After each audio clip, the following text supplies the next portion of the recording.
پیغمبر علیه الصلاۃ والسلام منځ کو صحابه کرام سره ناستو دغه حدیث کې راځي صحابه کرام سره ناستي پیغمبر علیه السلام د صحابو نه تاسو کوي ای زما صحابه کرام دا راته وایي چې عجیب ایمان د چا په ایمان باندې تعجب پکار صحابه وته یا رسول الله د فرشتو په ایمان باندې تعجب پکار عجیب ایمان نه د فرشتو ګناه ته اړو کیږي پیغمبر علیه السلام نه د فرشتو ایمان عجیب نه دی هغه سره خو نفس نشته شیطان نشته دغه سي ایمان دا عجیب ایمان نه دی وې زمونږ ایمان هم عجیب نه دی یا رسول الله چې تاسو ایمان هم عجیب نه دی د فرشتو ایمان هم عجیب نه دی نو بیا خو مونږ پاتې شو صحابه یو ستا مرګري یو نو به زمونږ ایمان به عجیب وي پیغمبر علیه السلام ورته ویل نه ستاسو ایمان هم عجیب نه دی ځکه پیغمبر موجود دی که تاسو یو ګناه کوئ نو هغه ته وایي دا کار د ګناه دی دا مه کوئ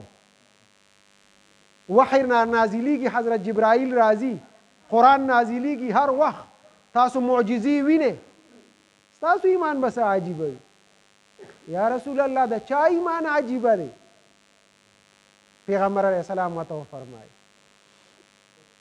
په آخره زمانه کې به زما امتیاني د هر طرف نه به په فتنو کې راګیري د بره نه ښکته نه یو طرف نه بل طرف نه مخې نه شاته نه هر طرف که به فتنو کې راګیري باوجود د هغې نه هغوی به خپل ایمان شمع دا به بله ساتلی وي هغه به نه مړه کوي زما د هغې زمانې اخري زمانې امتیان د هغوی ایمان باندې تعجب دی دا عجیبه ایمان دی تاسو وګورئ د نن زمانې مسلمانان څونه فتنو کې راګیري یو طرف ته د قادیانیت فتنې دي خلک را پسې لګېدلي دي چې دا ټول خلک قادیانان شي دا ټول پرویزیان شي دا ټول رافضیان شي او بیا زمونږ په دې خپلو مولیانو کې چې دا کوم زمونږ مولیان دي زمونږ ځان ته احناف وایي بیا هغې کې داسې مولیان دي چې مونږ یې پکې خطا کړي چې چا پسې روان یو ته کافر وایي یو بل ته کافر وایي او ځان ته حنفیان وایي مونږ حنفیان او یو ته کافر وایي دې قبلې ته مخ کوي دا قرآن لولي همدقه پنځه منځونه کوي په دقه خدای ایمان دی اخیری پیغمبر مني اخیری پیغمبر یې مني او بیا هم یو ته کافر وایي او بل ته کافر وایي مونږ یې په شک کې اچولو چې خدای کوم طرف ته لاړ شو دا فتنې دي که نه دي په دې فتنو کې مونږ راګیر یو الحمدلله په دې فتنو کې په دې تیزو هواګانو کې مونږ خپله د ایمان شمع هغه بله ډیوه بله م نیولې ده او مړه کېدو ته یې نه ورکوو چې زمونږ د ایمان دا شمع مړه نه شي عزتمندو دا د چا برکت دی